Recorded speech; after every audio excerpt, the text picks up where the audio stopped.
The wind howled like a living thing as I squinted through my frost-covered windshield. -22°C, according to the dash display. But the biting wind made it feel like -40. My breath crystallized instantly, each exhale creating a tiny cloud that disappeared before I could take another breath. Through the swirling white chaos, I caught a glimpse of movement, a dark shape thrashing through snowdrifts nearly as tall as its shoulders. A dog. A German shepherd, to be exact, fighting desperately against the storm. "You've got to be kidding me," I muttered, fingers already stiffening as I gripped the steering wheel tighter. My phone showed no service, of course.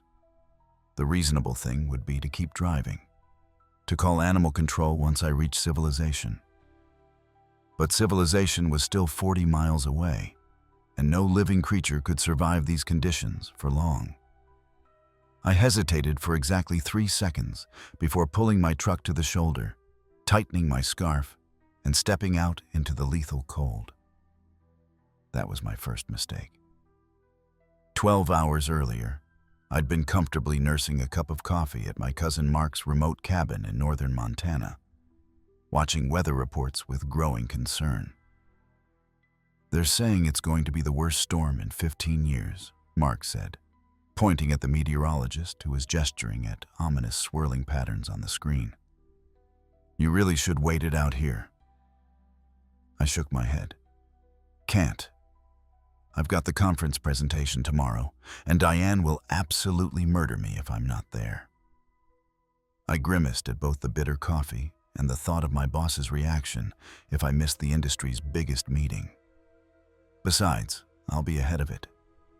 The nasty stuff isn't supposed to hit until evening. Mark scratched his beard skeptically. "Weather changes fast up here, Jason. Those forecasts are just educated guesses when it comes to mountain conditions." I should have listened.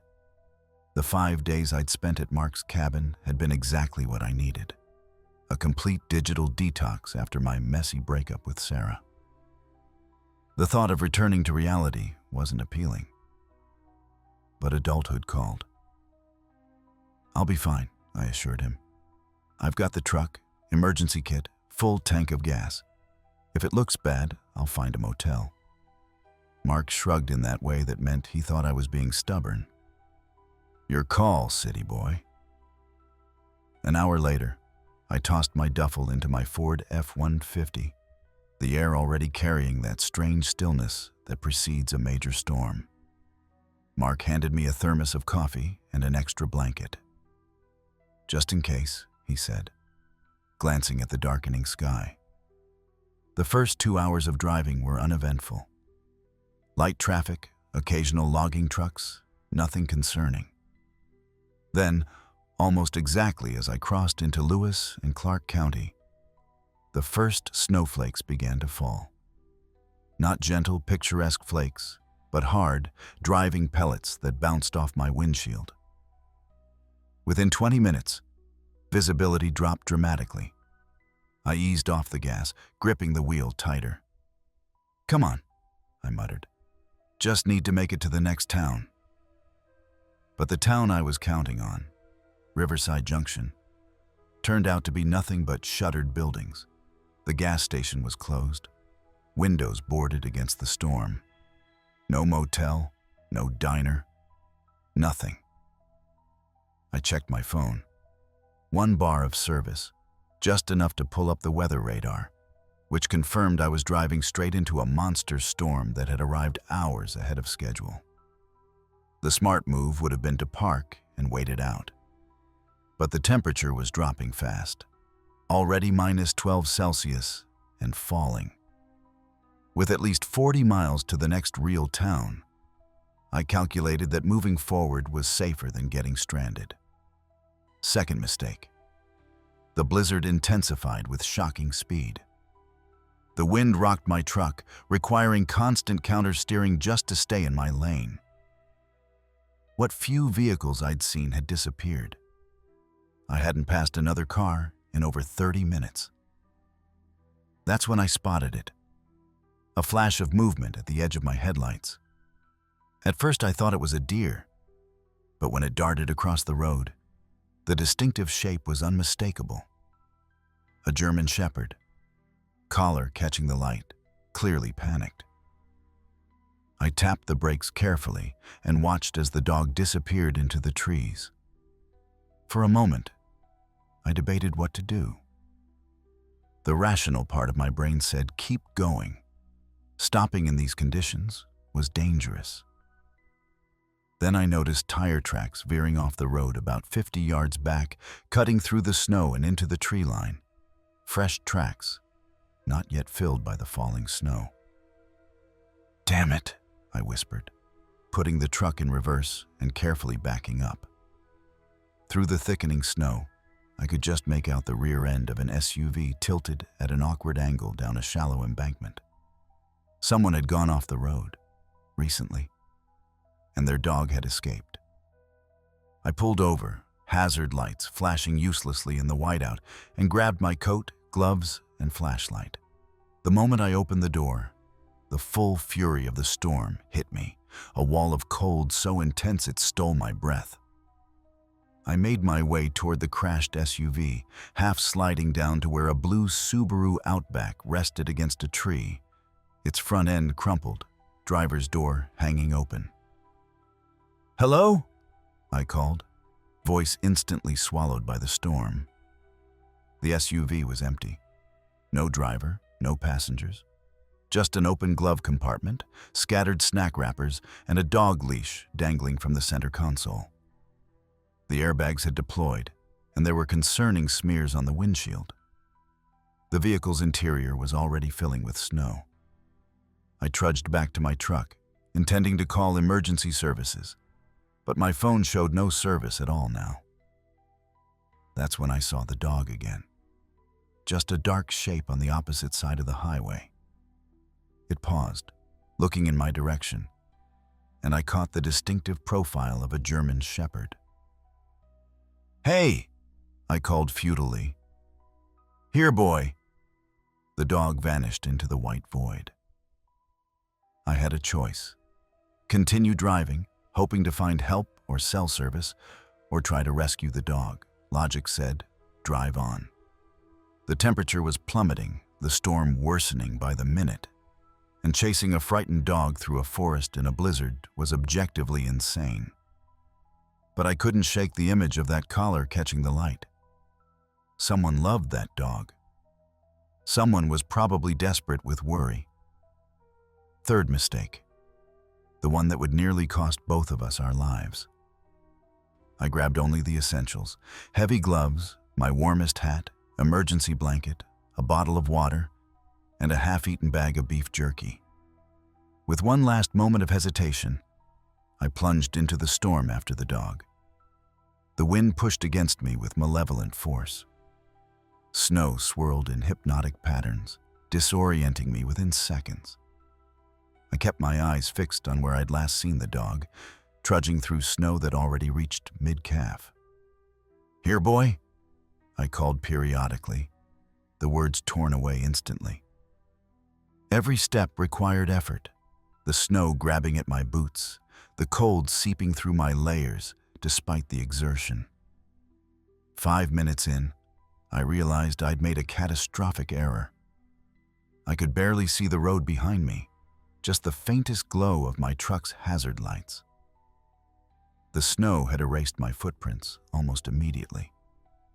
The dog was nowhere in sight, and the temperature had dropped to -22 Celsius. I was about to turn back when I heard it. A faint, high-pitched whine carrying just above the howl of the wind. I froze, straining to locate the source. To my right, deeper into the trees. Another whine, followed by scratching sounds. I pushed forward, flashlight beam cutting weakly through the snow. The forest grew denser, creating a labyrinth of shadows and snow-laden branches. Every few steps I'd call out, and occasionally I'd hear a response, a whimper, a bark, movement. The dog was leading me deeper into the woods. After what felt like an eternity but was probably 15 minutes, I broke into a small clearing and finally saw him. Clearly. The German Shepherd stood on the far side, his fur coated with ice crystals, wearing a blue collar with tags. When my flashlight beam hit him, he flinched. "Hey there," I said softly, crouching down. "It's okay. I'm here to help." The dog looked at me warily, ears flat against his head. He was shivering violently, one front paw lifted as if injured. But what struck me most was his behavior. He wasn't just scared. He seemed deliberate, like he wanted me to follow him. I slowly removed a piece of jerky from my pocket. "Hungry? Come on, buddy. Let's get you out of this storm." Instead of approaching, he barked sharply, turned, and trotted deeper into the forest, looking back expectantly. "You've got to be kidding me," I muttered. "I'm not following you into the wilderness."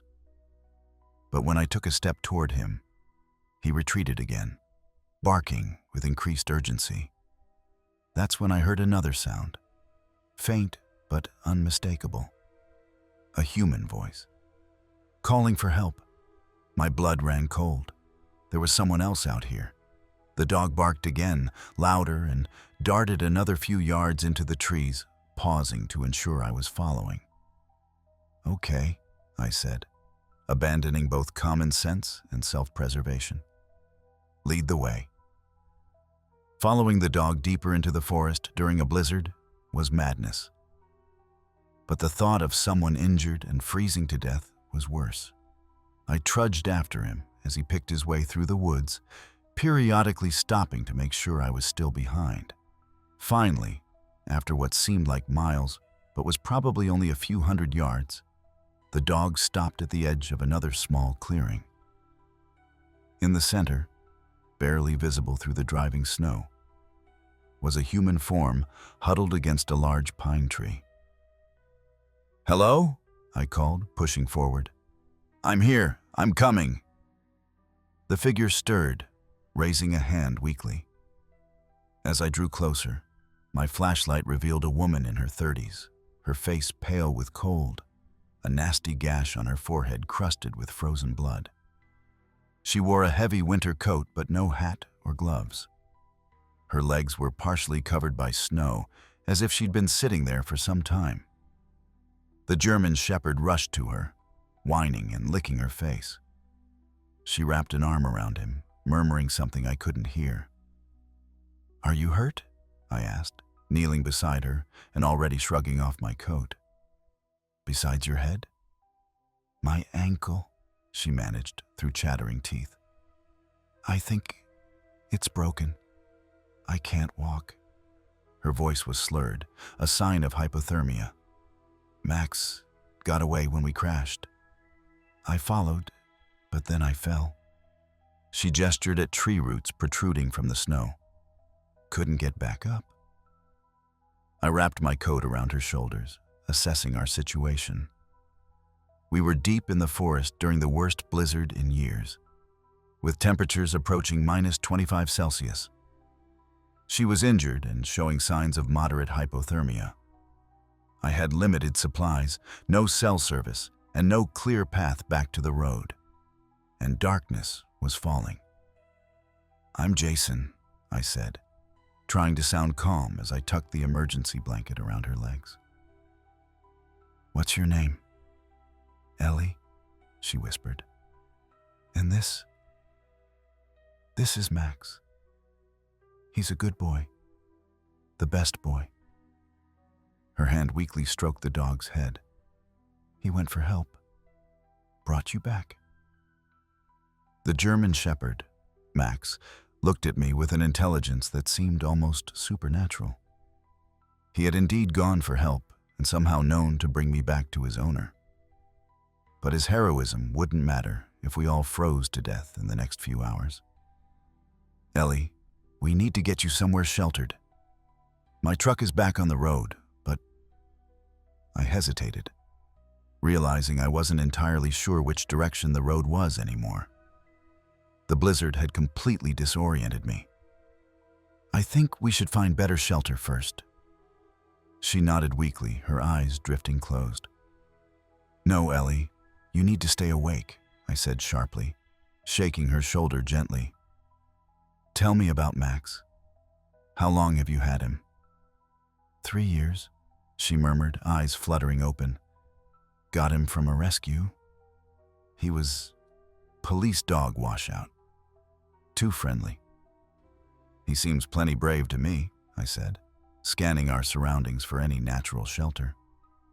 That's when Max barked again and trotted about 20 yards to our left. He stopped at what appeared to be a jumble of fallen trees, partially obscured by snow. "What is it, boy?" I called, helping Ellie to her feet. She cried out in pain as her injured ankle shifted, and I quickly supported her weight. "Lean on me. That's it." Together, we hobbled toward where Max was now, digging enthusiastically in the snow. As we got closer, I realized what he'd found. A natural hollow beneath the tangled roots of a massive fallen pine, creating a space about the size of a small tent, sheltered from the wind and snow. "Good dog," I breathed. "Very good dog." Getting Ellie into the makeshift shelter was painful, but once inside, the difference was immediate. The wind's howl diminished to a distant roar, and no fresh snow reached us. The ground was relatively dry, just frozen earth and pine needles. Max squeezed in after us, his body radiating precious warmth as he pressed against Ellie's side. I used my phone's flashlight to examine our shelter and Ellie's condition. The hollow was bigger than it had appeared, with enough space for both of us to sit upright. Ellie's face was alarmingly pale, her lips tinged slightly blue. The cut on her forehead had mostly clotted, but her eyes had a glassy, unfocused quality. "Ellie, we need to get you warmed up," I said, arranging the emergency blanket to cover both of us, creating a small pocket of shared body heat. Max pressed his furry body tightly against her other side. "I have some water and jerky. You need to eat and drink something." She accepted small sips of water, but shook her head at the food. "You need calories," I insisted. "Just try." While she reluctantly chewed, I checked my phone again. Still no service, and the battery was down to 42%. I switched it off to conserve power, plunging us into near darkness. "How long were you out there?" I asked, trying to keep her engaged. "Not sure. Crashed, maybe 3 hours ago. Tried to stay with the car, but Max got spooked by something. Jumped out when I opened the door." Her speech was becoming clearer as she warmed up. "Followed him, then fell. Couldn't get up. Sent Max for help." "You trained him to get help?" "No," she said, smiling faintly. "He's just smart.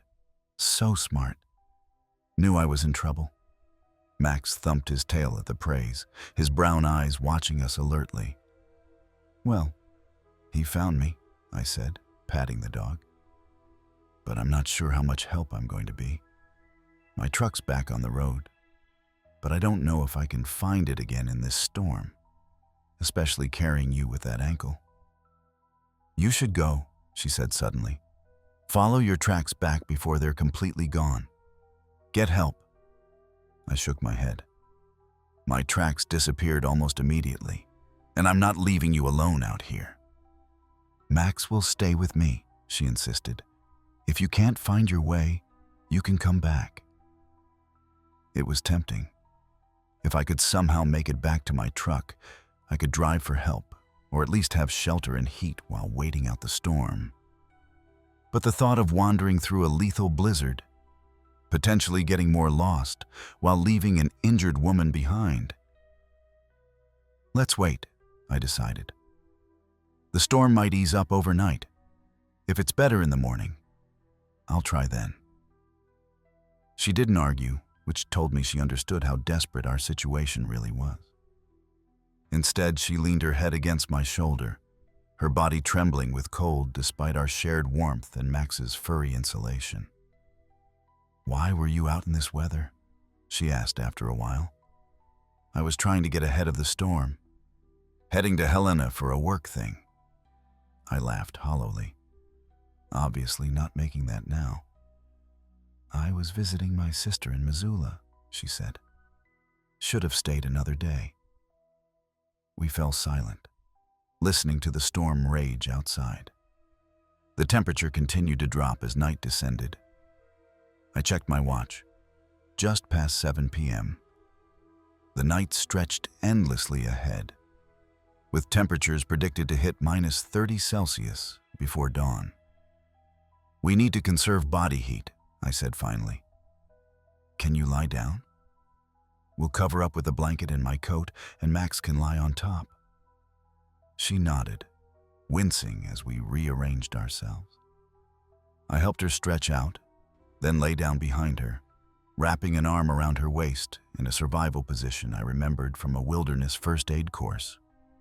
Max immediately understood, climbing partially on top of both of us, his warm weight providing crucial extra insulation. Sorry about the forced cuddling, I said, trying to inject some lightness. I've had worse first dates, she replied with surprising humor. Despite our attempts, the cold was relentless, seeping up from the frozen ground and pushing through every crack in our shelter. I felt Ellie shivering against me, her body vibrating with the effort to generate heat. Talk to me, I urged when her silence grew concerning. Tell me about your job. I'm a wildlife biologist, she managed between chattering teeth. Study wolf reintroduction programs. That explains why you're so good in the wilderness, I joked weakly. Clearly, she said with a faint laugh that turned into a cough. We continued sharing abbreviated life stories as we fought against the cold. She was 34, divorced, originally from Oregon. She specialized in predator-prey relationships and had a small cabin outside Helena where she and Max lived. I told her about my marketing job in Bozeman, my recent breakup, my cousin's cabin. Trivial details exchanged in the dark, as if by talking we could somehow keep the cold and fear at bay. Hours passed. My phone battery dwindled to 25%. I checked it sparingly, hoping for a miraculous bar of service, but the screen consistently showed no service. Around midnight, Ellie's shivering intensified dramatically. Her responses became confused, sometimes trailing off mid-sentence. Max sensed the change too, whining softly and licking her face. "So cold," she slurred. "So cold." Her moderate hypothermia was progressing to severe, and I had no way to generate more heat. Our shelter was proving inadequate against the historic cold. "We need to move," I said suddenly, making a decision that might kill us, but felt like our only chance. "We need to try for my truck." "Can't walk," she reminded me, her voice faint. "I'll carry you. Max can lead us." It was a desperate plan, possibly suicidal, but staying put no longer seemed viable. If Ellie's core temperature dropped much further, she would lose consciousness, and death would follow. "Too dangerous," she whispered. "We'll freeze if we stay," I said, already sitting up. "I think the storm might be easing." This was a lie. The wind still howled with undiminished fury, but I needed her cooperation. With considerable effort, I helped Ellie toward the opening of our shelter. Max squeezed out first, immediately disappearing into the swirling snow, before reappearing as a dark shape just a few feet away. "I'm going to carry you on my back," I explained, wrapping my coat around both of us, the emergency blanket draped over our shoulders. "Keep your arms around my neck. If you feel yourself losing consciousness, tell me." Getting her onto my back was awkward and painful, her injured ankle bumping against me despite our best efforts. But finally, she was secure, arms around my neck, her body a slight weight against my back. "Max," I called. "Take us home, boy. To the road. To the car." The German shepherd looked at me for a long moment, then turned and began picking his way through the snow, glancing back frequently. Stepping from our shelter into the full force of the blizzard was like walking into a wall. The wind knocked the breath from my lungs, and the driving snow stung my exposed face. Ellie buried her face against my neck, limiting her already compromised breathing. Moving through the snow was brutally difficult. Each step required lifting my knee nearly to waist height, then plunging my foot down through accumulated snow that had drifted to mid-thigh depth.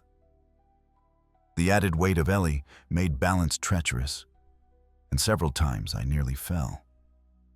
Max moved ahead, his dark shape occasionally disappearing in the whiteout conditions before reappearing, waiting patiently. I had no idea if he was actually leading us toward the road or just wandering, but following him seemed our only option. My legs burned with exhaustion, my back ached, and my hands lost sensation entirely. But I kept moving, focused on placing one foot in front of the other. Ellie grew quieter on my back, her grip slackening. "Stay with me, Ellie," I called over my shoulder. "Talk to me." "Trying," came her faint reply. "Just tired." "I know, but you can't sleep. Tell me more about your research." She mumbled something about pack dynamics, but her voice kept fading. The effort of carrying her was becoming unsustainable, my muscles quivering with fatigue, my own core temperature dropping as sweat froze against my skin. We had been walking for what felt like hours, but was probably 20 minutes when Max suddenly stopped, ears forward. He barked once, sharply, then charged ahead with renewed purpose. Then I saw it, a faint, rhythmic flash of light through the curtain of snow. My truck's hazard lights, still blinking faithfully on the roadside. "Ellie," I gasped. "We made it. The truck's right there." She didn't respond, her weight suddenly heavier against my back. Her arms had loosened from around my neck, and I had to hunch forward to keep her from sliding off. With desperate energy, I pushed through the final yards, separating us from the road. Max reached the truck first, barking excitedly, jumping against the door. The vehicle was nearly buried in snow, only the top half visible. I fumbled for the key fob, pressed the unlock button, and nearly sobbed with relief when the lights flashed in response. The truck had power, heat, shelter. Getting Ellie into the passenger seat was a struggle, her body limp and unresponsive. Fear clutched at my chest as I finally managed to seat her. Her eyes were closed, her breathing shallow. "Ellie," I said sharply, patting her cheek. "We're at the truck. We're safe. Can you hear me?" Her eyelids fluttered but didn't open. Hypothermia had progressed to a dangerous level. I helped Max into the back seat, then slid behind the wheel and turned the ignition. The engine sputtered, hesitated, a moment of pure terror, then roared to life. I cranked the heater to medium, knowing that too much heat too quickly could be dangerous for someone in her condition. As warm air began to trickle from the vents, I pulled out my phone. Still no service, battery down to 18%. I turned it off completely, knowing we might need it later. "We have shelter, we have heat. We just need to wait out the storm," I said aloud. But looking at the completely snow-covered highway, I realized we had a new problem. Even with four-wheel drive, my truck was likely stuck. The snow had drifted against the driver's side up to the windows, and with the blizzard still raging, conditions were deteriorating by the minute. We were no longer in immediate danger of freezing to death, but we were stranded in a vehicle that would eventually run out of gas and heat if help didn't arrive soon. I checked my watch. 1:17 a.m. Hours until dawn, and no guarantee the storm would abate even then. I glanced at Ellie, who remained unconscious, but was breathing steadily. Max had moved to the edge of the back seat, his head resting protectively near her shoulder. "What do you think, Max?" I asked, scratching his ears. "Think we'll make it out of this?" He looked at me with those intelligent eyes, then settled his head on his paws with a sigh. I set the engine to idle, adjusted the heater to conserve fuel, and prepared for a long, uncertain night. Outside, the blizzard continued its relentless assault, burying us deeper with each passing hour, while inside our precarious shelter, we clung to the fragile warmth that stood between us and the killing cold. I must have dozed off despite my best intentions to stay awake. When I jerked back to consciousness, the dashboard clock read 4:38 a.m. The storm still raged outside, but something had changed. The quality of the darkness was different, less absolute. Pre-dawn was approaching. I quickly checked on Ellie. She had slipped into a more natural sleep, her breathing deeper and more regular. Color had returned to her face, and when I touched her cheek, her skin felt merely cool rather than ice cold. Max was alert in the back seat, watching me with those keen eyes. He whined softly when I looked at him. "Need to go out, buddy?" I asked. The thought of opening the door to the still raging storm was unappealing. But dogs have their needs. Max stood and paced in the small space. But it wasn't a bathroom break he seemed to want. He kept looking out the windows, then back at me, with an intensity that was impossible to misinterpret. Something was out there. I peered through the frost-rimmed windows but could see nothing except swirling snow.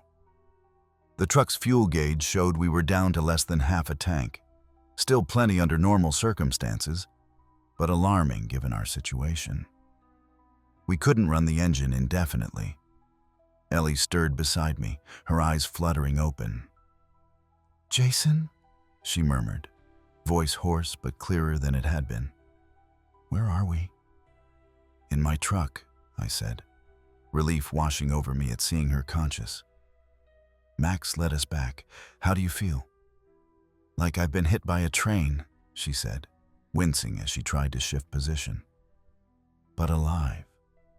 Thanks to you." Before I could respond, Max barked sharply, once, twice, his attention fixed on something outside the passenger window. I followed his gaze but still saw nothing. Then I heard it. A faint mechanical sound beneath the howl of the wind. A rhythmic chugging that wasn't part of the storm. "Do you hear that?" I asked Ellie, straining to identify the sound. She closed her eyes, listening intently. "Snowmobile," she said after a moment. "Sounds like a snowmobile." Hope surged through me. I fumbled for the horn, pressing it in 3 short bursts, the universal SOS signal.